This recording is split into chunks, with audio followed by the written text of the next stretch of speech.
Bonjour et bienvenue à tous pour ce nouveau séminaire organisé par la SFBT et le LMAH.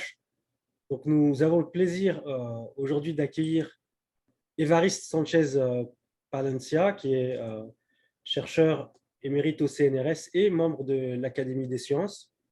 Et il va nous parler d'un ouvrage co-écrit avec Jean-Pierre Françoise et qui s'intitule « Dialectique dans les sciences et systèmes dynamiques ». Bien, merci beaucoup. Merci aux organisateurs pour cette séance. Donc, le but de cet exposé, c'est de faire une présentation du livre qui vient de sortir, là, Dialectique dans les sciences et systèmes dynamiques, de Jean-Pierre Françoise et moi-même. Donc, Jean-Pierre Françoise est là, on peut discuter avec lui, on peut, moyennant les procédures que l'on vient de signaler. Alors, je vais faire ce livre contient une partie du contenu du livre. Cela concerne des choses dont j'ai eu l'occasion de faire des présentations lors des divers séminaires de la SFBT, soit à Poitiers, soit à Saint-Flour. Donc, bon, peut-être qu'il y aura quelques choses répétées, mais enfin, de toute façon, c'est beaucoup plus vaste le contenu du livre que le contenu des exposés. Voilà, je vais vous présenter un petit peu cela. Voilà, le livre se présente comme ça. Il vient de paraître dans les éditions Le Temps des Cerises. Voilà. Je commence par vous présenter, dans la préface des auteurs, il y a une exergue qui est une citation de Richard Lewontin dans La triple hélice, les gènes, l'organisme et l'environnement. Alors la citation est la suivante. La compréhension simple et incorrecte du darwinisme qui, par la griffe et par la dent, est le théâtre d'une lutte continue pour la survie entre les prédateurs et leurs victimes, passe complètement à côté de l'aspect productif des êtres vivants. Voilà, on prend cela un peu comme programme. Ce livre est le fruit d'une réflexion sur un certain nombre de problèmes des systèmes dynamiques, notamment en dynamique écologique, développés ou revisités dans le but de comprendre les éléments de l'évolution biologique qui sortent de l'élémentaire survivance des plus aptes, et plus précisément qui engendrent des structures nouvelles, souvent dynamiques, que certains appellent émergentes. Cela permet d'expliquer comment des mécanismes naturels sans le moindre finalisme conduisent à la formation de configurations stables de nature variée, constantes ou pulsantes, mettant en œuvre une diversité d'espèces en interaction. Le rôle de la stabilité est présent partout et conduit à des phénomènes remarquables comme les synchronisations spontanées, les communautés d'espèces purement dynamiques, sans point d'équilibre, stables ou pas, et bien des comportements qui apparaissent comme paradoxaux du point de vue de l'optimisation, dont le rôle est restreint en théorie des systèmes dynamiques. Cela conduit naturellement à une réflexion synthétique de nature épistémologique pour dégager des idées générales permettant de mieux appréhender la causalité mise en œuvre dans l'évolution biologique. Les diverses contributions disparates qui constituent ce livre peuvent se regrouper en deux parties. Question épistémologique, s'appuyant partiellement sur des éléments des systèmes dynamiques, et question des systèmes dynamiques en vue d'une interprétation épistémologique. Cela conduit naturellement à une présentation en deux parties.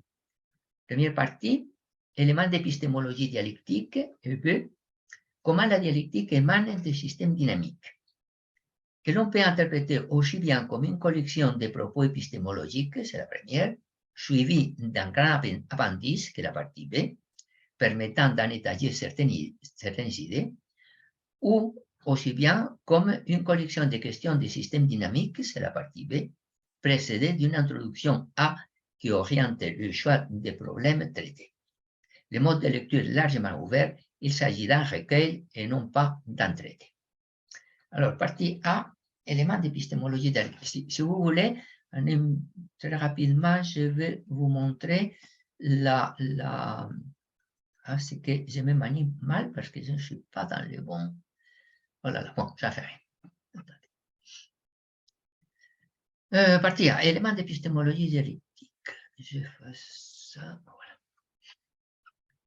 Le chapitre 1, c'est à pour dire la science est-elle exacte ou approchée. Je vais sauter ça.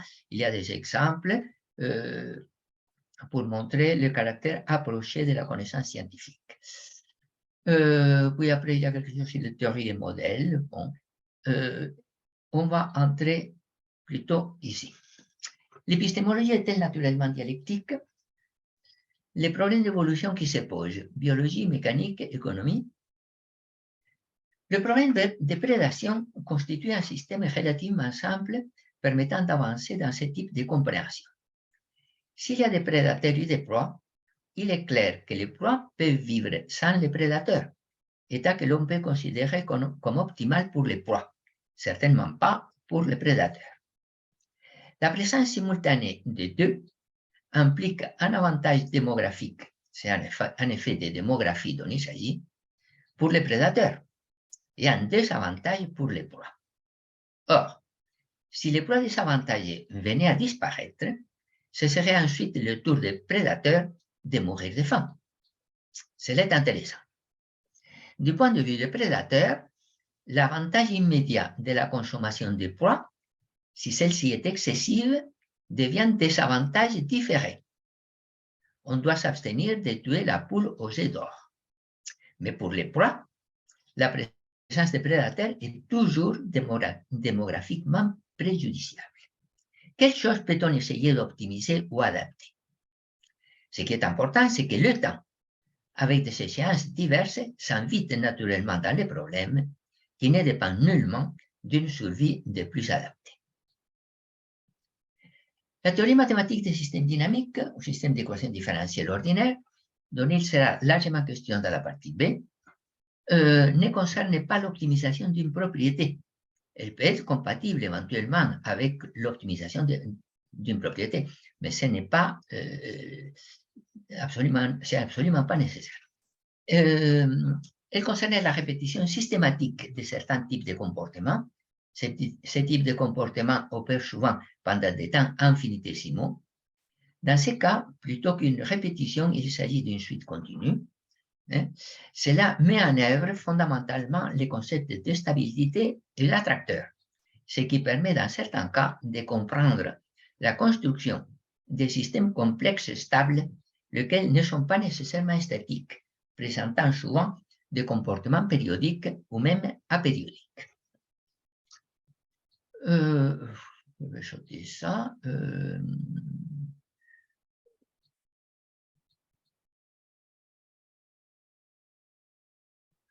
J'en profite là. Oui, oui. Aziz voulait intervenir. Si... Oui. Oui, Aziz, vas-y. Si oui, je suis désolé. Le professeur vient de dire que les proies peuvent vivre sans les prédateurs. Et puis un peu plus tard, il dit que la présence de prédateurs est préjudiciable pour les proies. Je n'allais pas poser la question tout de suite parce que peut-être plus tard, il va modérer, excusez-moi, je suis un peu direct, son propos, parce que je pense pile le contraire, si je peux me permettre. Mais peut-être que vous allez en parler un peu plus, parce que sans prédateurs, les proies pourraient se retrouver dans la situation où leur démographie explose, où ils s'entretuent pour la nourriture qu'il y a, ou ce genre de choses. Oui. D'ailleurs, les prédateurs afin de réguler tout ça, justement. Voilà. Oui, effectivement. C'est le système prédateur. Je vais aller directement donc à cette partie-là pour parler de cela.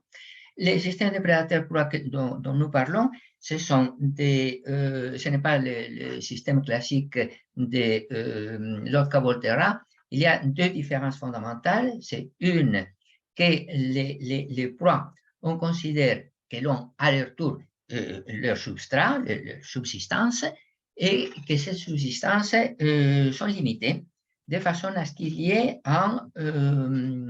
une population des proies seules qui soit limité. C'est donc un système du type Verhulst, hein? Ce n'est pas un système de type malthusien. Et puis après, il y a une autre différence fondamentale, c'est que la prédation elle-même, au lieu de, le terme de prédation, au lieu d'avoir un terme de type linéaire, il y a un plafond, hein, qui est le plafond de satiété, qui introduit un type de non-linéarité tout à fait remarquable. Donc, lorsque je parle des proies toutes seules, ce sont naturellement les proies avec leur subsistance correspondante, lesquelles sont supposées limitées. Et cela donne une population finie, et non pas infinie, limite des proies seules. Lorsque j'ai dit les proies seules, elles ne sont pas seules, elles sont avec leur substrat. Bien, alors on va avancer un peu ici.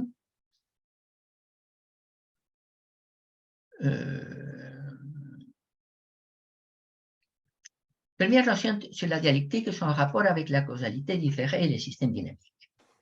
Avant d'aborder la dialectique, faisons un commentaire sur les limitations de la logique formelle et le rôle du temps. La logique formelle est la logique de l'instantanéité ou de l'intemporalité. Elle accepte le principe du tiers exclu. Une affirmation est vraie ou fausse. Toute troisième possibilité est exclue. Cela délimite un programme où le temps et le devenir n'interviennent pas. Une fois qu'on a restreint le domaine d'étude à un instant, le temps a disparu et l'on a l'impression de l'intemporalité et de l'universalité, ce qui est très réducteur, car on a laissé de côté les causes efficientes, qui est le domaine de la science, qui opère du passé vers le futur, c'est la flèche du temps. Tout ce qui concerne des verbes tels que devenir, vieillir, s'épanouir, s'imbrique mal avec le principe du tiers exclu et se marie mal avec la logique formelle, sans pour autant, loin de là, être incompatible avec elle. La pensée de la logique formelle est une pensée de l'instantanéité ou de l'intemporalité, dont le péché d'orgueil, très répandu parmi les penseurs, est de se considérer général, engendrant de la sorte un idéalisme ontologique, alors même que la limitation du programme est un agent inhibiteur et castrateur. Les considérations qui précèdent conduisent naturellement à la pensée dialectique, que l'on peut définir comme le cadre général où s'inscrivent les phénomènes d'évolution. Ceux-ci font souvent intervenir plusieurs agents en interaction. C'est pourquoi on la désigne parfois par pensée du complexe. L'opposition des tendances, antagonisme entre les agents impliqués, y joue un rôle important, au point que certains définissent la dialectique comme une théorie de la contradiction, que l'on doit comprendre au sens d'antagonisme et non pas d'impossibilité logique. De même, l'identité des contraires ou unité dialectique, terme déconcertant considéré parfois comme l'un des principes de la dialectique, doit être compris comme interdépendance ou causalité interactive. Alors, les principes de la dialectique, bon, on peut les classer de différentes façons, sont en général la force créatrice de la contradiction, le passage du quantitatif au qualitatif, les sauts, rupture et émergence, la négation de la négation, thèse, antithèse et synthèse, ou principe du développement en spirale. Et dans les systèmes évolutifs faisant intervenir plus de deux agents, il y a aussi des phénomènes de chaos déterministes qui peuvent intervenir, donnant lieu à des mouvements erratiques près de l'attracteur, mais non pas erratiques partout. Historiquement, la dialectique vieille de Platon en était un de ses plus prestigieux acteurs. Plus récemment, Hegel l'a développé et approfondi dans un cadre de pensée idéaliste, alors que Marx a conduit ses recherches sur l'économie et la sociologie suivant une stratégie éminemment dialectique. C'est Engels qui, prenant modèle des recherches de Marx et s'apercevant de la grande généralité des méthodes mises en œuvre, qui se retrouvent dans bien d'autres situations, en a rendu explicites les lignes générales. Elles sont ainsi, de toute évidence, des émanations des sciences de la nature à laquelle elles à laquelle elle ne saurait commander. Alors, je vais vous donner le statut des sciences en 3 figures. Je vais vous montrer les 3 figures et puis je vais vous expliquer ce que cela signifie d'après nous. La première figure est celle-ci, c'est la science est approchée. Première figure. Deuxième figure, la science est intelligible. Voilà, la science est intelligible. Et troisième, la science est évolutive. Voilà, la science est évolutive. Alors, je vais vous expliquer ce que nous entendons par ces figures-là. Alors, premièrement, la science est approchée. Alors, voilà, cette figure-là. Dans cette figure, nous avons ici une sorte de sphère qui est en pointillé. C'est l'ensemble des phénomènes de la nature. Nous ne la connaissons pas, c'est pour cela qu'elle est dessinée en pointillé. Alors, nous avons des théories. Alors, les théories, nous les connaissons. Alors, elles sont dessinées en très continu, très complet, très continu. Alors, les théories, cela fonctionne de la façon suivante. Si nous avons un certain type de phénomène, imaginons par exemple la mécanique, le mouvement de corps solides. Alors, pour cela, nous avons en particulier la mécanique newtonienne, par exemple. Elle est relativement simple, je la représente par une droite. C'est la droite T1. Nous la connaissons, donc elle est en très continu. Hein?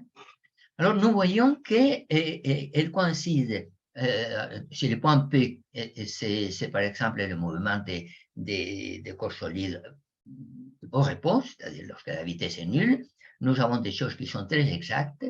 Nous savons parfaitement que la mécanique newtonienne n'est pas exacte. Cela signifie qu'elle n'est pas contenue dans cette sphère-là des choses inconnues. Elle est tangente à elle. Plus on s'éloigne du point P, de vitesse nulle, plus les erreurs sont importantes. Alors, qu'est-ce qu'on fait? Alors, il y a des théories plus fines que la mécanique newtonienne, c'est par exemple la mécanique relativiste, qui est représentée par T2. Alors, et les courbes, donc elle est plus compliquée que la droite, c'est une chose plus difficile, nous la connaissons. C'est quelque chose c'est la courbe qui est là. Nous ne savons pas si elle est exacte ou non, probablement elle ne l'est pas. C'est-à-dire elle ne coïncide pas avec la courbe en pointillé ici, qui sont les vrais phénomènes de la nature. Alors, comment ça s'imbrique puis après? Si vous avez par exemple la mécanique des fluides, la mécanique des fluides en général est non relativiste. Hein? Donc, c'est quelque chose qui doit contenir, les solides sont un cas particulier des fluides. Hein? Donc, la mécanique des solides, la droite T1, est contenue dans une chose plus vaste, mais qui est simple aussi, puisque newtonienne, qui est la mécanique des fluides. C'est le plan T3. Hein? Le plan contient la mécanique des solides, mais tout cela est newtonien. Hein? Voilà. Et cela ne contient pas, par exemple, la courbe T2, qui sont les corps solides relativistes, etc. Voilà la structure des connaissances scientifiques. Ce qui est important à dégager de là, c'est le caractère partiel des domaines couverts par les théories scientifiques, le caractère relativement simple des théories, de façon à pouvoir les maîtriser. Le caractère approché de la connaissance scientifique, la possibilité d'une multiplicité d'approches à un même problème. Une chose est claire, il n'y a pas et il n'y aura pas de science exacte, ni une science globale, au sens de science de tout. Ce serait un contresens. Une copie conforme du monde serait inutile, puisque aussi compliquée que le monde, aussi inutile que la bibliothèque de Babel, la bibliothèque totale décrite par Borges. Alors, nous passons à la figure D, qui est la science est intelligible. Alors, voilà, ce qui est essentiel dans la science, c'est que nous la comprenons et nous la manipulons. Voilà la figure. Cette figure-là, c'est une figure classique, c'est une figure qui se trouve dans un exergue de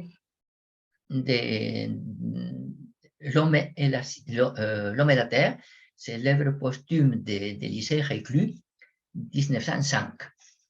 Alors, ce qui est clair dans cette figure-là, c'est que la connaissance émane de la nature et de la terre et non pas des principes extérieurs. Voilà, et qui est naturellement intelligible.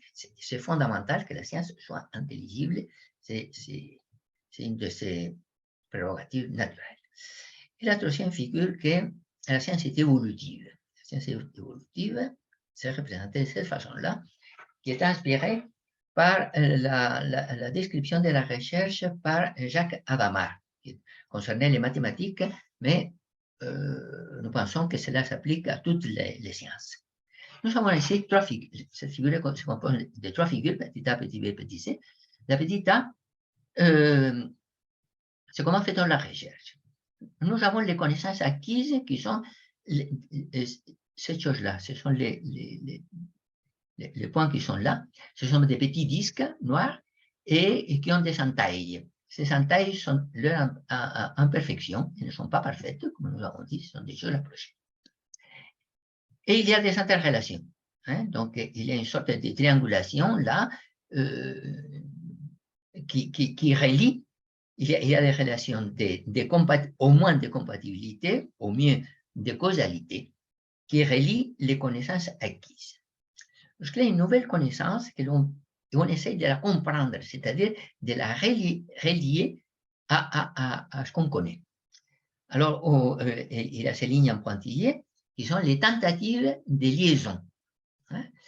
Alors, en principe, ça ne marche pas. Et pour le faire marcher, il faut tourner, il faut modifier les connaissances. Déjà, la nouvelle qui est là, on la tourne, vous voyez, elle vient ici, elle est située autrement. Et puis les autres, même chose, on les dilate, on tripote, on manipule tout ce qu'on connaît pour essayer de voir s'il peut y avoir une connexion qui attache la nouvelle. Voilà.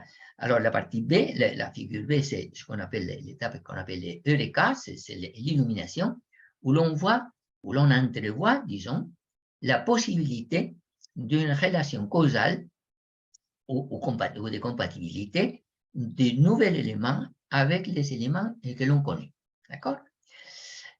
Et cela peut aboutir ou pas. Lorsque cela aboutit, on passe à la partie, à son C, qui est la vérification. Dans la vérification, et vous voyez qu'ici, on voit une sorte de triangle schématique, ce qu'on appelle le triangle de Canizza, qui devient un vrai triangle complet. Hein. Pour les transformer en cela, il faut vérifier la causalité, etc. Cette chose-là, ça dépend des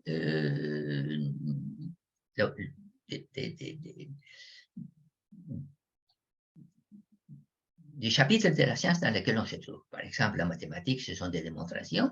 En paléontologie, ce seront des filiations des organismes, etc., etc.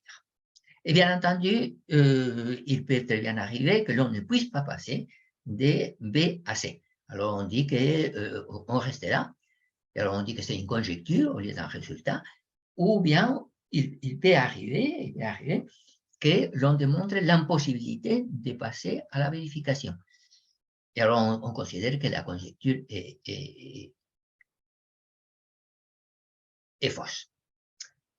Alors, ce qui est intéressant à comprendre, c'est que les deux premières étapes font largement place à l'imagination et à l'analogie, tandis que l'étape C relève de la logique. Elle est rigoureuse, tandis que les deux premières ne le sont absolument pas. Il convient de compléter cette section par une citation du biologiste François Jacob. Contrairement à ce que j'avais pu croire, la démarche scientifique ne consistait pas simplement à observer, à accumuler des données expérimentales et à en tirer une théorie. Elle commençait par l'invention d'un monde possible ou d'un fragment de monde possible pour la confronter par l'expérimentation au monde extérieur. C'était ce dialogue sans fin entre l'imagination et l'expérience qui permettait de se former une représentation toujours plus fine de ce qu'on appelle la réalité. Bon, alors nous commentons un peu les statuts spéciaux des mathématiques qui sont éminemment logiques, qui sont un peu partout. Ce n'est pas la peine d'approfondir cela parce que vous connaissez. Et regard des mathématiques en sciences de la nature, même chose. Voilà, on va entrer dans des choses un peu plus comment l'opposition des tendances engendre des oscillations. L'un des plus déconcertants et mal compris principes de la dialectique concerne la puissance créatrice de la contradiction, qui doit être interprétée au sens d'opposition des tendances et non pas d'impossibilité logique. Or, cela apparaît de façon patente en comparant le comportement des systèmes de type prédateur-proie avec des systèmes de type mutualisme ou de type symbiotique. Ces derniers, le système de type mutualiste ou symbiotique, relèvent de la symétrie entre deux agents en jeu, alors que le prédateur et la proie relèvent justement de leur dissymétrie. En se répondant, alors on va entrer dans cela. Voilà. Si nous avons le système prédateur-proie, c'est ce que je venais de mentionner, hein, alors vous voyez qu'il y a le terme linéaire ici, c'est le terme malthusien qui est corrigé par le terme de type Verhulst, donc le terme logistique, qui donne P, c'est la population d'équilibre des proies. Hein. Et alors, il y a la dérivée par rapport au temps de la population. Donc, X, c'est la population des proies, Y, c'est la population des prédateurs. La population des proies est elle seule moins ce qui est prélevé par la consommation faite par les prédateurs, il y a signe moins, et les prédateurs, au contraire, ils ont une décroissance naturelle lorsqu'il n'y a pas de proie, et s'ajoute exactement ce qui est prélevé des proies avec un signe moins apparaît ici avec un signe plus. Bon, l'égalité de ces deux termes-là est conventionnelle, et il suffit de prendre les unités pour mesurer. Ce ne sont pas nécessairement le nombre d'individus, ça peut être un poids, ça peut être tout ce que vous voulez. On choisit les unités pour mesurer les X et les Y de façon à ce que les coefficients de transfert de ce qui est prélevé des poids soit exactement égal à ce qui s'ajoute dans les prédateurs. Et nous avons ce type de système-là qui est non linéaire. Bien. Et ce terme non linéaire, même chose, les termes classiques de l'autre Volterra, c'est un coefficient E, qui est l'efficacité de la prédation, multiplié par le produit X et Y, qui modélise les rencontres, au sens statistique. Mais au lieu de X, on prend la tangente hyperbolique de X, c'est quelque chose qui est égal à X lorsque X est petit, mais dès que X est grand, ça plafonne. La tangente hyperbolique a un plafond, une asymptote égale à 1. Hein? Si bien que c'est la satiété des Y. Les Y, une fois qu'ils ont mangé, et par unité de temps, par jour, on mange une certaine quantité, on ne peut pas manger 2 racines par jour chacun. Donc, voilà comment cela fonctionne. Et cela introduit des choses tout à fait intéressantes. Mais quel que soit le système, il y a des choses très, très remarquables qui sont les suivantes.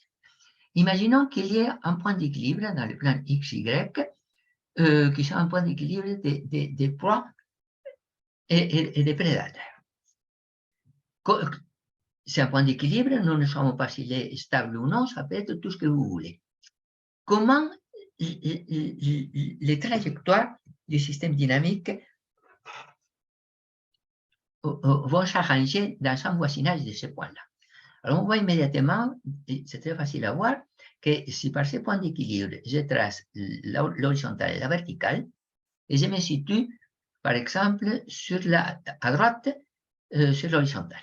Cela signifie que je suis dans un point où il y a plus de proies que pour l'équilibre, mais le nombre de prédateurs est le même. Alors, il est clair qu'ils sont mieux nourris que pour l'équilibre, donc leur population va augmenter. Cela signifie que le point va se déplacer vers le haut. Nous ne savons pas s'il va aller en plus à droite ou à gauche, mais certainement, il va passer de bas en haut. Voilà, c'est la flèche qui est ici à droite. Même chose, si j'ai plus de proies, je suis là-haut. Si j'ai plus de prédateurs qu'à l'équilibre, mais le nombre de proies est le même qu'à l'équilibre, ils ont moins à manger, qu'à l'équilibre. Donc, la population des X va diminuer. Donc, cela passe certainement de droite à gauche. Nous ne savons pas si cela monte ou cela descend. Cela concerne la stabilité de la jauge, nous le verrons par la suite, mais cela passe certainement de droite à gauche. Donc, on peut continuer, on fait les calculs, et on voit immédiatement que cela, il y a une tendance naturelle à tourner, et qui est absolument, c'est une chose absolument remarquable, et qui relève du phénomène lui-même de prédation, c'est-à-dire de l'antagonisme ou de l'antagonisme des tendances des deux. Hein? Ça n'a rien à voir avec le système exact que je vous ai donné là. Alors, comment cela... les cycles de prédation, les cycles ouvriers némésis résilience, ça me semble intéressant, c'est la chose. Comment cela fonctionne? C'est le système mathématique que je viens de donner. Maintenant, je parle de ces systèmes précis. Alors, nous voyons ici P, alors ça c'est les X, c'est la population des proies, et Y, en ordonnée, c'est la population des prédateurs. Nous avons ici le point P, c'est la population d'équilibre des proies avec leur subsistance. Hein? Donc, s'il n'y a pas de prédateur, Y est égal à 0, on est sur l'axe des X, et il y a une dynamique dans laquelle on va vers le point P qui est là. D'accord? Maintenant, nous mettons des prédateurs. Et il est intéressant de voir comment ça se passe en fonction du paramètre E, qui est l'efficacité des phénomènes de prédation. Je vous l'ai dit tout à l'heure, c'est les coefficients qui apparaissaient ici. Ici, là. Hein? Alors, lorsque E est très petit, c'est-à-dire il y a l'efficacité est très petite, alors ça ne fonctionne pas.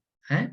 Pourquoi ça ne fonctionne pas? C'est-à-dire que l'équilibre, c'est la population de prédateurs seuls avec une population nulle de proies. Pourquoi? Parce que si l'efficacité est très petite, ils consomment plus d'énergie pour manger que l'alimentation qu'ils reçoivent. Donc, ils ne peuvent pas vivre avec. Donc, il y a un seuil de E, et pour E suffisamment grand, alors là, ils peuvent vivre.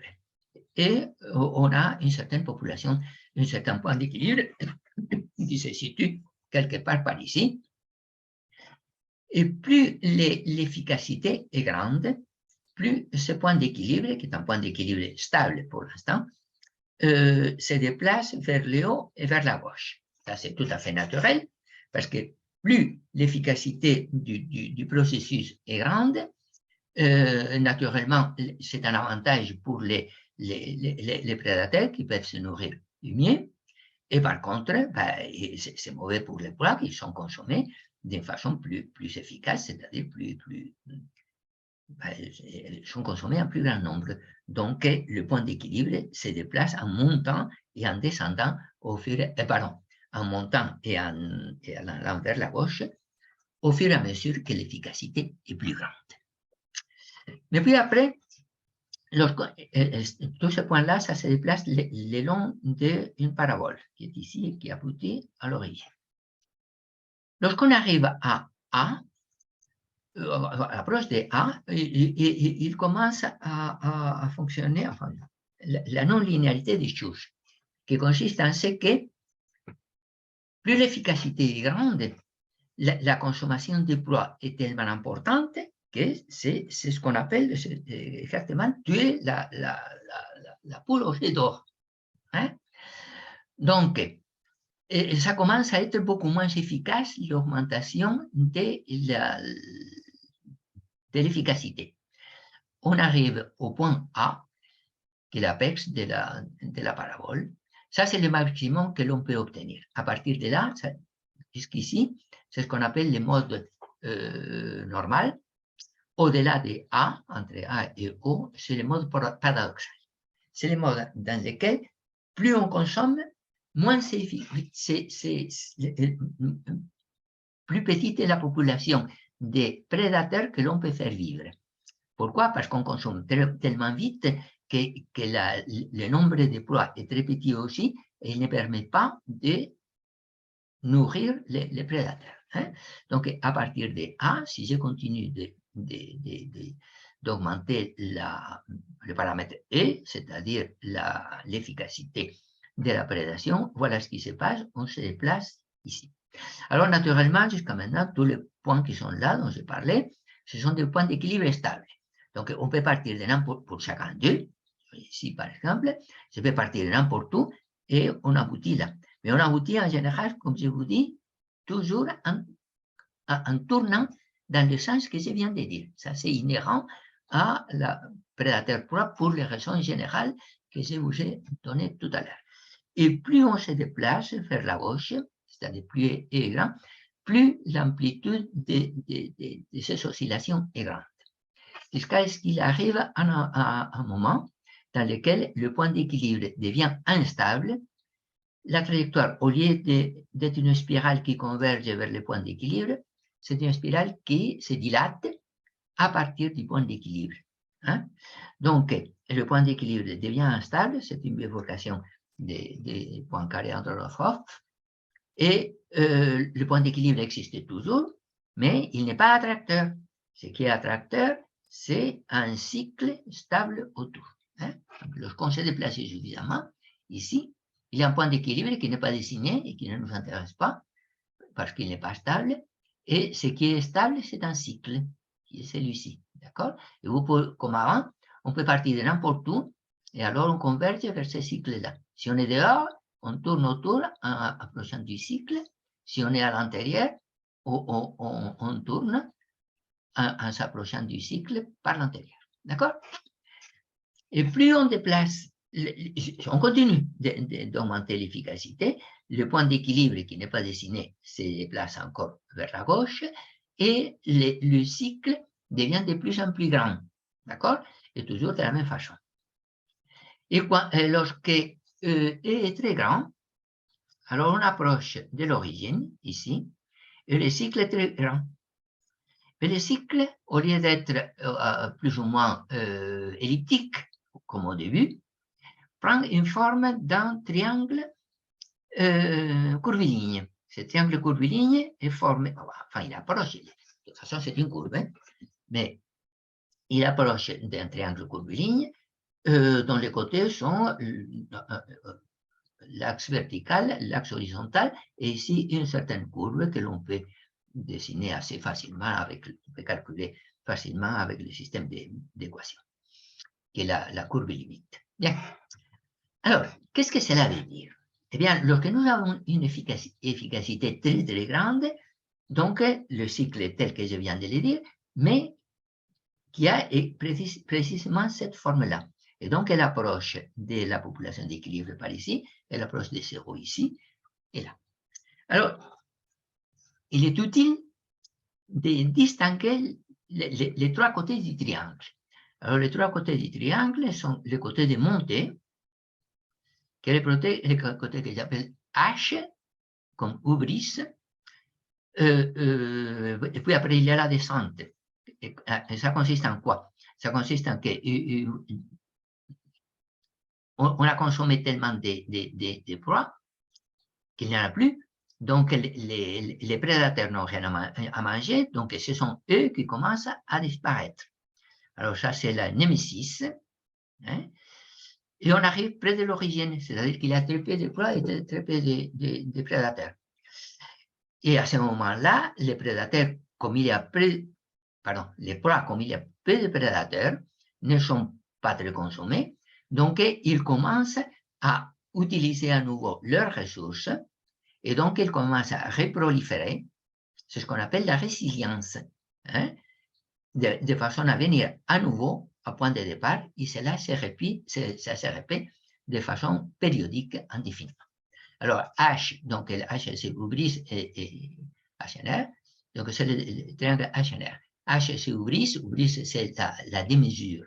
Dans la mythologie grecque, la démesure s'appelle hubris, et le châtiment de la démesure, c'est la némésis, qui est aussi la déesse, si on l'écrit avec minuscule, c'est le châtiment de la démesure.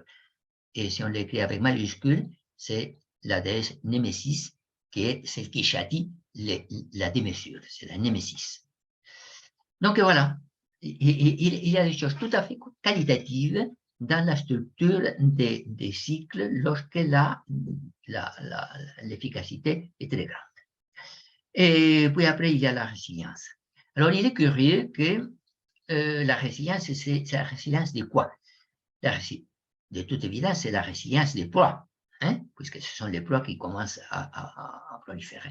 Mais en fait, c'est la résilience du système complet, hein, du système formé par les prédateurs et les proies, puisque à la suite de cela, il y a tous les processus qui recommencent une fois et une autre, et une autre, et une autre. Hein, donc, c'est la périodicité, on peut appeler ça la résilience. Résilience, si l'on veut. Hein. Oublis, même chose, l'oublis, c'est la démesure. La démesure de quoi? La démesure de la voracité des prédateurs qui arrivent à tuer la poule aux œufs d'or. Hein. Donc, l'oublis, c'est l'oublis des prédateurs ou de la prédation. La némésis, c'est la carence qui vient du fait d'avoir consommé les proies, et puis la résilience, etc. Voilà les types de phénomènes qui se passent. Alors, je passe donc à autre chose, c'est que nous apprenons le système de prédation commensalisme, quantité et qualité. Alors, je ne sais pas exactement à quelle heure il est. 47, bon. Je vais vous parler donc du système de prédation commensaliste.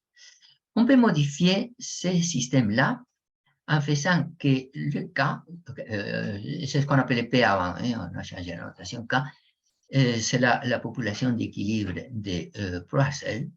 Au lieu d'être une constante, on peut considérer qu'elle est elle-même fonction soit des prédateurs, du nombre de prédateurs, soit de la fonction de prédation. Alors, ça consiste en quoi? Imaginons que le prédateur, en plus de consommer les proies, ait une certaine fonction qui soit bénéfique pour le substrat ou les subsistances, si vous voulez, des proies. C'est un système complexe qui présente des propriétés tout à fait remarquables. Imaginons par exemple que les proies, les X, sont des herbivores. Alors, les herbivores vivent des végétaux, bien sûr. Bon, okay. Et puis les prédateurs, bon, ce sont des animaux qui... imaginons que ce sont des insectes qui parasitent les X, ils vivent des X, hein, donc ce sont des prédateurs des X. Mais en même temps, il aide la pollinisation des végétaux, qui sont les substrats des X, des proies. Donc, la présence des Y a deux fonctions. Une, la fonction spécifique de prédation, c'est le parasitisme, mais d'autre part, ils sont bénéfiques pour la quantité de subsistance dont vont disposer les proies. Alors, nous voyons qu'il y a quelque chose de bon et quelque chose de mauvais dans l'action des prédateurs sur les proies. Mais ces deux actions-là sont de nature complètement différente. Ça n'a absolument aucun sens de dire l'une l'emporte sur l'autre ou des choses de ce type-là. Ce sont des choses qualitativement différentes. On ne peut pas comparer ce qui est qualitativement différent. Bien. Alors, cette action, il y a différents modèles. Les deux modèles qui sont ici, c'est prendre c'est le même qu'avant, hein, mais K, au lieu d'être une constante, c'est K plus un coefficient d'influence sur le substrat, soit du nombre de prédateurs, soit de la fonction de prédation. La fonction de prédation, c'est ça. Hein. Ça donne des choses quantitativement différentes, mais qualitativement sont pratiquement les mêmes. Hein. Travailler avec ça ou ça, c'est la même chose pratiquement. Bien. Alors, cela nous donne des choses, je ne vais pas répéter parce qu'il y a beaucoup de... Voilà. Ça, c'est un peu l'analogue des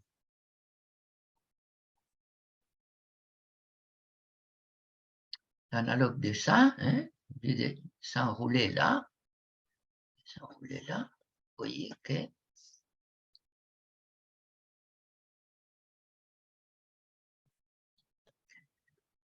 voyez. Ah, c'est le point d'équilibre qui est ici. On se place, donc ça c'est un exemple. On peut faire jouer tous les paramètres, il y a une infinité de configurations possibles. Hein. On se place dans le cas où E, c'est le point d'équilibre de proie toute seule, donc la population d'équilibre, K0. On se place dans le cas où l'efficacité est suffisamment petite pour que, s'il n'y avait pas le phénomène de commensalisme, on ne pourrait pas démarrer de là. Hein? C'est ce que je vous avais dit au début, dans l'autre cas, que l'efficacité doit être suffisamment grande parce que sinon, on consomme plus d'énergie pour manger que l'alimentation que l'on reçoit. Donc ça ne fonctionne pas. Bien, alors dans ces cas-là, grâce à l'aide produite par le décommensalisme, les choses peuvent fonctionner, mais au-delà d'une certaine quantité. On voit immédiatement que cette figure-là ressemble à la précédente dans la partie supérieure. Elle ne ressemble pas dans la partie inférieure. Pourquoi? Parce que la partie inférieure, c'est là où les Y sont très peu nombreux. Le terme nouveau de commensalisme a une très petite influence, et alors ça ne fonctionne pas. Hein? Donc cela renvoie directement à la position d'équilibre E. D'accord?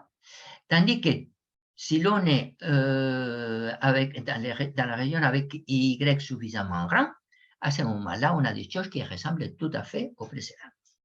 Nous avons donc un phénomène de ce qu'on appelle de bistabilité. Il y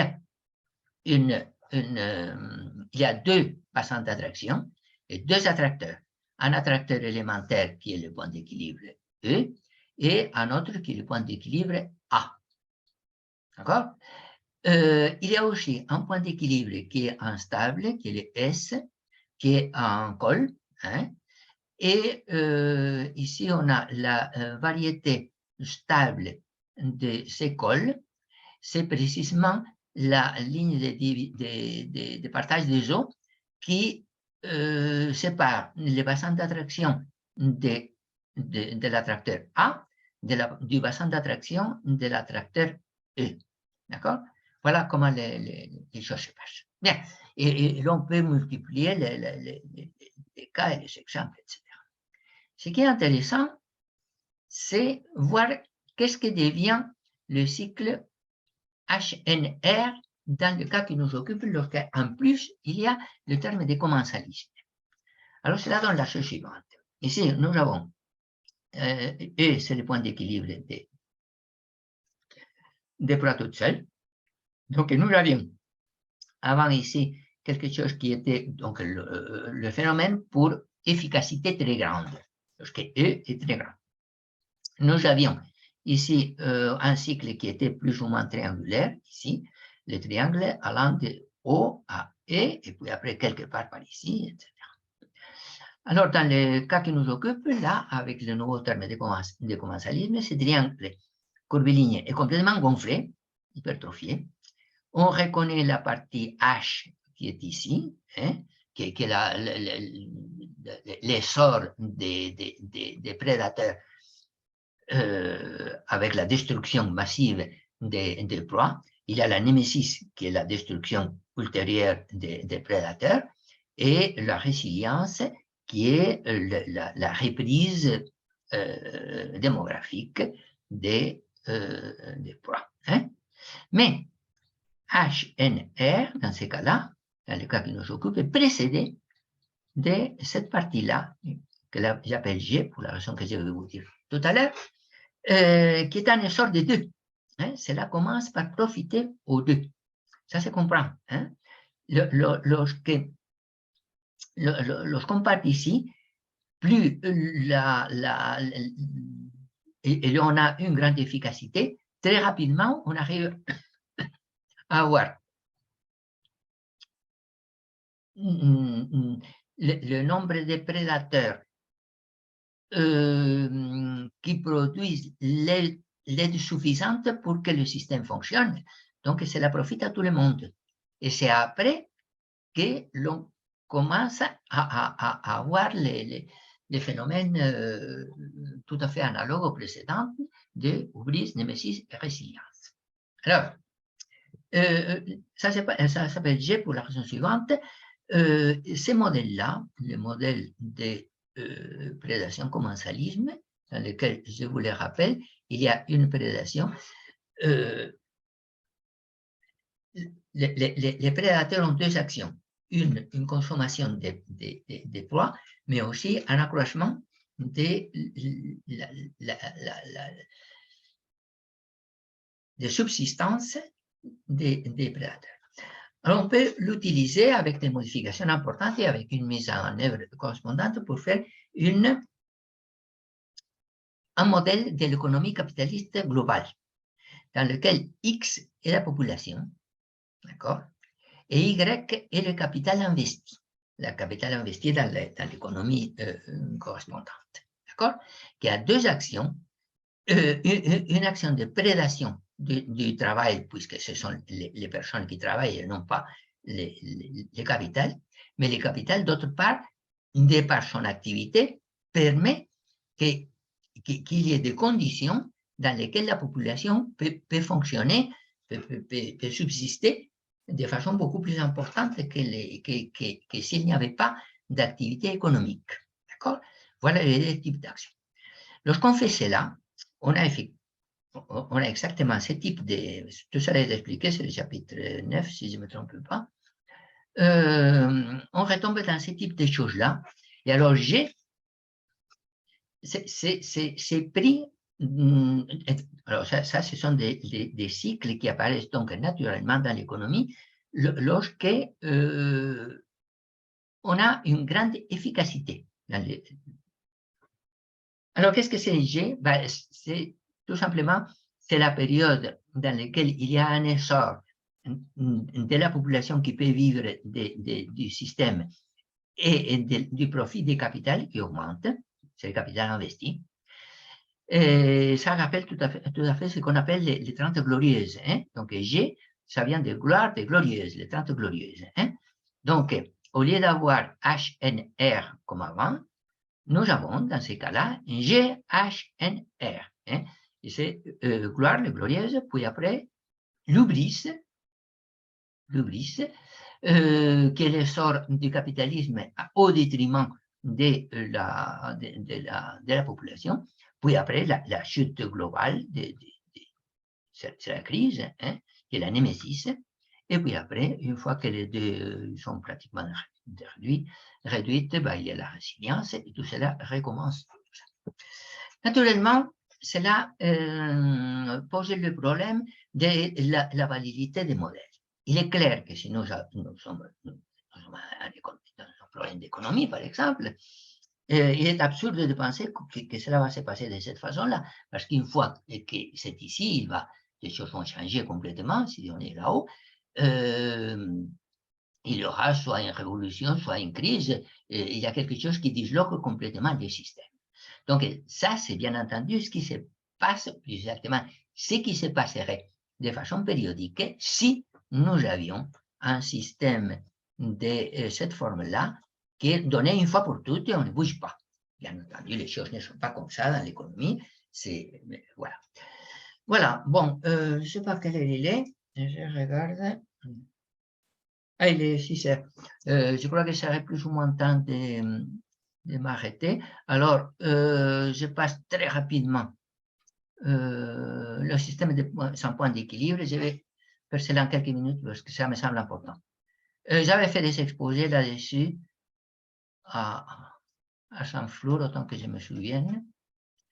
Dans la vulgarisation scientifique, les descriptions usuelles des attracteurs cycliques sont souvent basées sur la description des systèmes avec un point d'équilibre dépendant d'un paramètre. Lorsque le paramètre dépasse une certaine valeur, le point d'équilibre, qui existe toujours, c'est ce que nous avons vu, perd sa stabilité et c'est un mouvement périodique qui devient instable. On dit qu'il y a eu une bifurcation. celle qui correspond le mieux à ce type de phénomène, et c'est la bifurcation dite de Poincaré Andronov-Hopf. Les exemples abondent, tels que le mouvement des cellules de Bénard obtenu en chauffant la parabole. Mais il y a bien des systèmes ayant des mouvements périodiques parfaitement stables qui n'ont pas de point d'équilibre. Cela ne change pas grand-chose au résultat, puisque le point d'équilibre instable ne joue pas de rôle en tant qu'attracteur. Cela signifie tout simplement qu'il y a d'autres schémas que le schéma de la Vulgate, hein, qui consiste à dépasser un paramètre et alors la stabilité devient instable. En fait, cela n'est possible pour des raisons topologiques, c'est le théorème d'Antis en dimension 2, que dans les systèmes faisant intervenir au moins 3 agents. Donc, lorsqu'on est dans les plans, lorsqu'il y a X et Y, ce n'est pas possible. S'il y a un cycle, il y a nécessairement à l'intérieur du cycle au moins un point d'équilibre instable. Ce qui fait que les exemples soient relativement rares. La conséquence à retenir, c'est que le fait qu'un système dynamique en dimension au moins 3 n'ait pas de position d'équilibre n'implique nullement qu'il ne puisse pas avoir un attracteur.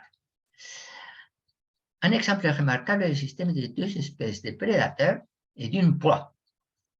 On démontre assez facilement qu'il n'y a pas de solution statique avec les 3 populations non nulles.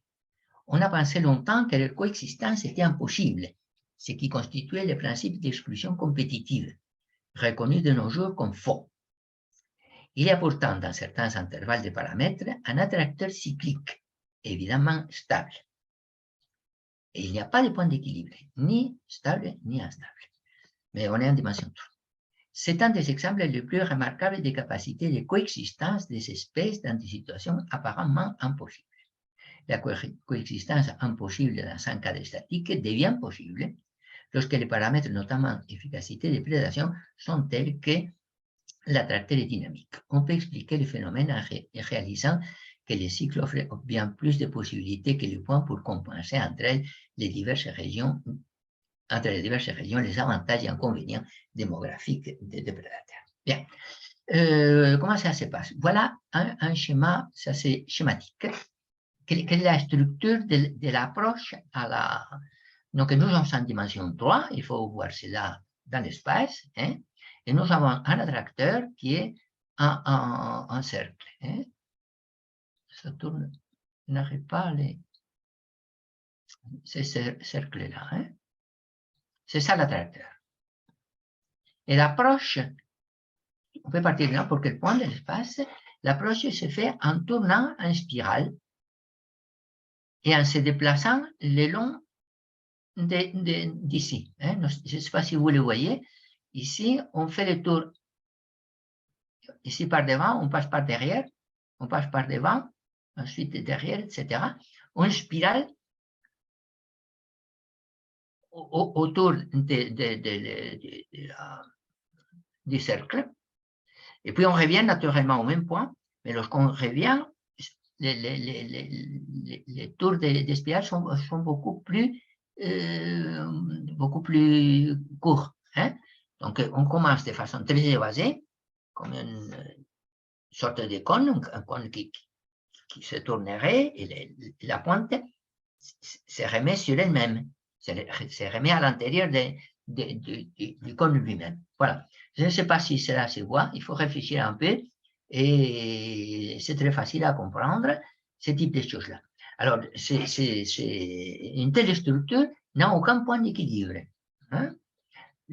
Si lorsqu'on fait des choses comme ça dans les plans, si vous prenez des spirales qui sont à l'intérieur d'un cercle, il y a toujours un point nul dans lequel le champ de vecteur est nul.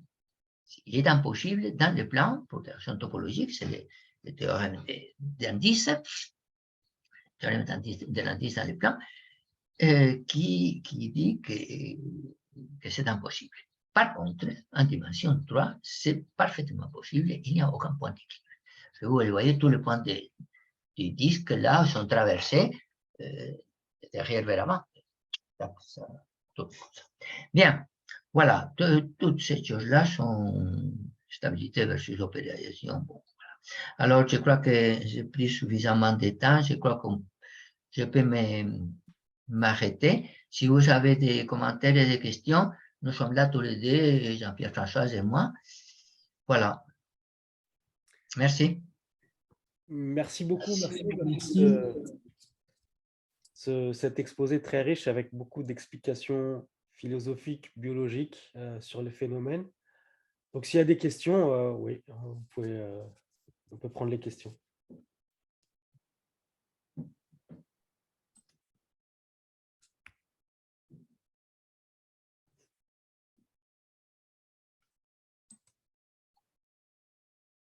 On a 200 questions, mais on n'a pas le temps. Aziz, vas-y, si tu as une question. Faudrait que je lise le livre tranquillement pour avoir des questions intelligentes. Mais des questions, enfin, une ou quelques questions, peut-être pas forcément profondes, j'en suis désolé d'avance. Donc, Évariste, vous parliez de la science, bon, c'était un peu au début de l'exposé, qui est une science donc approchée, intelligible et évolutive. Oui. Je crois que c'est le slide numéro 11-12 par Oui, là. oui, oui. Oui, oui, tout à fait. J'essaie de comprendre, parce que c'est le schéma qui est peut-être un peu trompeur pour moi, parce que enfin, j'avais noté la question avant que vous alliez au bout. Et du coup, j'ai plus ou moins, enfin, je crois avoir compris, mais néanmoins, je pose quand même la question. Parce que quand on voit les figures, là où il y a une espèce de graphe, de network avec des Oui. nœuds et des arêtes. Je viens. Oui, J'arrive. 11-12 par là. Oui, un peu plus haut. Oui, vous y êtes presque. Encore un peu. J'arrive. Très joli avec un graphe. Et voilà. Voilà. Alors, à première vue seulement, on pourrait penser que cette idée d'évolutive, autant elle autorise que chaque nœud de votre graphe, donc chaque outil, chaque élément peut se développer lui-même, autant le graphe laisse croire qu'on ne peut pas en inventer de nouveau. Enfin, ça irait un peu contre cette histoire enfin, ce principe du tiers exclu. Comme vous savez mieux que moi, je crois que c'est Hilbert qui disait « m'empêcher d'avoir le tiers exclu », enfin, ne pas me l'autoriser, c'est empêcher l'astrophysicien d'avoir sa longue vue ou quelque chose comme ça. Enfin, oui. Le médecin d'avoir son stéthoscope. Oui. Et donc, quand on voit les nœuds là, on pourrait penser que, OK, les éléments existants, on pourrait, bon, évolutifs, donc les développer, mais on ne peut pas en inventer d'autres, ce qui ne plairait pas à Hilbert. Bon, mais je crois que vous avez beaucoup expliqué après, que c'est beaucoup plus clair, mais c'était la figure qui m'avait attiré. Bon, je voudrais commenter. Les trois figures, dans mon esprit, ce n'est pas une définition de la science. La science ne se définit pas, d'après moi. C'est comme on ne définit pas ni l'art, ni la justice. C'est extrêmement difficile à définir de façon précise, de façon mathématique, de façon imagée. Oui, il y a toutes les définitions. Il suffit de regarder un dictionnaire. Ce n'est pas fait. Bon. Donc, lorsque j'ai dit j'exprime la science en trois figures, ce n'est pas une définition. Hein. Ce sont trois propriétés qui me semblent importantes et je crois que la science telle qu'elle existe, il n'y en a pas d'autre, elle répond à peu près à ces choses-là. Alors bon, ces figures-là, ce sont des figures allégoriques, hein. Il ne faut pas les prendre à la lettre. Oui, bien sûr. Oui, hein. Dans ces trois figures-là, pour commenter un peu ce que vous venez de dire, ou tu viens de dire, parce que je crois qu'on se tutoie tous, il me semble, non? Bon, peu importe, ce n'est pas important. À mon sens, elle est intéressante parce que lorsqu'on a fini, hein, ce qui est intéressant, c'est de comparer la fin avec le début. Et on voit que les parties que l'on croyait acquises, elles ont été modifiées. Hein, vous le voyez, ces disques, les deux disques qui sont là, c'est bien ce que je dis. ont été modifiés. Hein. Donc, pour faire entrer une nouvelle chose, il faut restructurer souvent les idées précédentes. Il y a une interaction de ce qui est nouveau sur l'ancien. Ça, c'est clair. C'est clair. Oui. Il faut d'autres parties. Le schéma ne laisse pas penser qu'on peut inventer de nouvelles parties. Les parties existantes, on les modifie, on les fait évoluer, mais pas d'inventer de nouvelles parties. Mais qu'est-ce que c'est inventé pour moi? Ça, c'est inventé. Mettre la nouvelle, c'est inventé. Oui, tout à fait. J'avais mal. OK. Ce qui est ici en bas, on essaie de la relier aux autres. Hein? C'est ça inventé. Bon, non, c'est une allégorie. Hein? Une allégorie, il ne faut pas... J'avais prévu que c'était pour une Il ne question. faut pas la transformer en théorème. Hein? Bon. Si vous m'autorisez, Benjamin, si tu m'autorises, j'ai une question encore moins intéressante. Alors, l'histoire du G, les 30 glorieuses, la gloire, là, Oui. c'était autant que le R pour la résilience. Oui. La question n'est pas intéressante, hein, je vous préviens. Oui. Cette notion d'hubris et du némésis, c'est quoi l'origine? Vous avez bien expliqué dans le contexte, hein, je crois avoir un peu compris, mais pourquoi ces mots d'origine, je ne sais pas, grecque? D'origine grecque. Mais pourquoi ces mots-là? Qu'est-ce qui viennent? Autant le mot gloire, on comprend, et on voit bien que la proie et le prédateur progressent tous les deux. Gloire, tout va bien. Celui qui est très clair pour moi, c'est les c'est pas intéressant pour l'exposer. Voilà, HNR. Voilà. HNR, pour moi, c'est très clair. Hein? Oubli, c'est l'hypertrophie des choses. Hein? Vous avez, il faut bien comprendre que la chose dont on parle, c'est un triangle curviligne qui est parcouru une fois et une autre, et une autre, et une autre. Hein? L'attracteur, c'est parcouru de façon périodique. Si l'on part d'un point quelconque, on le parcourt. Et on revient, et on revient, et on revient. Si on part d'ici, par exemple, qu'est-ce qu'on voit? Ben, on voit un essor énorme de la population des prédateurs. Il y a de plus en plus de prédateurs qui vivent des proies, tandis que les proies sont en train la population est en train de diminuer. D'accord? Donc, il est évident que ça ne peut pas être prolongé à l'infini. Hein? Donc, c'est ça l'hubris. Il est évident que ça, on ne peut pas continuer indéfiniment. Hein? On va dans les murs. On va dans les murs. Et en quoi consiste aller dans les murs? C'est tuer la poule aux œufs d'or. Une fois qu'il y a très peu de proies, on ne peut pas vivre d'elles. Et donc, on commence à mourir de faim, les prédateurs. Et ça, c'est le châtiment de l'hubris. L'hubris, c'est la démesure. Je ne savais pas que ça s'appelait le châtiment. Si. Hubris et némésis, hubris, c'est la démesure, et némésis, c'est le châtiment de la démesure. Ah, ben je suis inculte. Ok. Hein? Voilà. Bien trouvé. C'est ce que j'avais dit, que némésis, on peut l'écrire avec minuscule ou majuscule. Si c'est minuscule, c'est le châtiment de la démesure. Si on l'écrit avec majuscule, c'est la déesse qui châtie, c'est-à-dire la déesse qui châtie la démesure. Hein? C'est le même terme. Bon, moi, je ne connais pas la mythologie grecque, mais enfin, il paraît que dans la morale grecque, presque tout est permis tant qu'il y a de la modération. Oui. Mais le péché, c'est l'hubris, justement. Et l'hubris, donc, est châtié par la némésis. Voilà. Génial. Alors, je promets que j'ai ma dernière question. Comme ça, je laisse la parole à quelqu'un d'autre. Encore moins intéressante que les deux d'avant. Vous parliez des solutions ou des attracteurs où il n'y a pas de point stable et pourtant on a un cycle, ce genre de choses. Et vous disiez que c'est plutôt rare en dimension 3. Enfin, j'ai cru comprendre que vous disiez ça.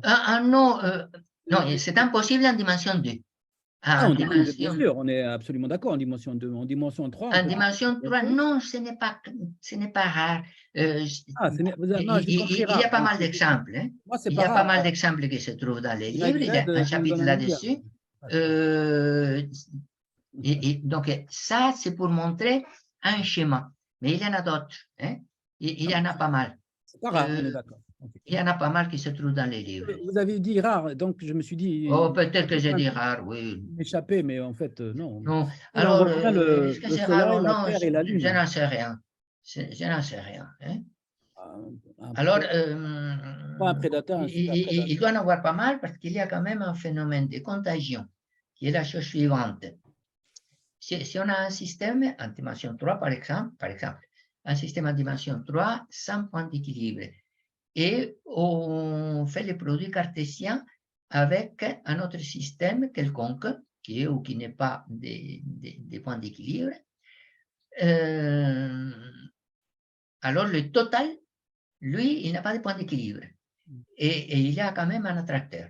Et on peut, puisque les attracteurs, un attracteur de ce type-là, ce sont, des attracteurs, comment ça s'appelle, structurellement instables, on peut faire une petite perturbation, c'est-à-dire une interaction entre les deux sous-espaces, l'espace donné et l'espace que l'on adjoint, enfin le système que l'on adjoint. On peut faire une perturbation entre les deux, chacun a une petite influence sur l'autre, et le total jouit des deux propriétés, de ne pas avoir de point d'équilibre et d'avoir un attracteur cyclique stable. Donc, c'est ce qu'on appelle la contagion. Hein? Même un attracteur chaotique. On peut avoir même des attracteurs chaotiques dans un certain sens. Avec les chaotiques, je crois que ça peut se faire aussi. Oui, oui. Ah oui, ça existe. Tout à fait, tout à fait. Point d'équilibre. Donc, alors, pour revenir à la question, est-ce que c'est rare ou non? Je ne sais pas. Je crois que ce n'est pas très rare. Bon, de là à dire que c'est très courant. Okay. Bon, de toute façon, il faut toujours aller en dimension 3. Et en dimension 3, c'est toujours compliqué. Hein? Et on voit beaucoup plus difficilement que dans le plan. Donc, en ce sens, c'est rare. Hein? Bon, voilà. Oui, il y a mes collègues avec moi, Arnaud et Assine et tout. Hein. Je ne suis pas seul. Donc, des fois, ils me soufflent des questions. Hein. Oui, oui, oui. Merci beaucoup, Benjamin, Évariste. Oui, ils ont des questions, là, les souffleurs, là? Non, ils écoutaient sagement, là, Arnaud. Ah, ils écoutent. On va remercier... vous pouvez poser des questions à Jean-Pierre. Hein? Oui, on va remercier officiellement, c'est-à-dire formellement, l'orateur Évariste. Merci beaucoup, merci pour ce super Merci à vous. Merci pour les questions. Donc, voilà,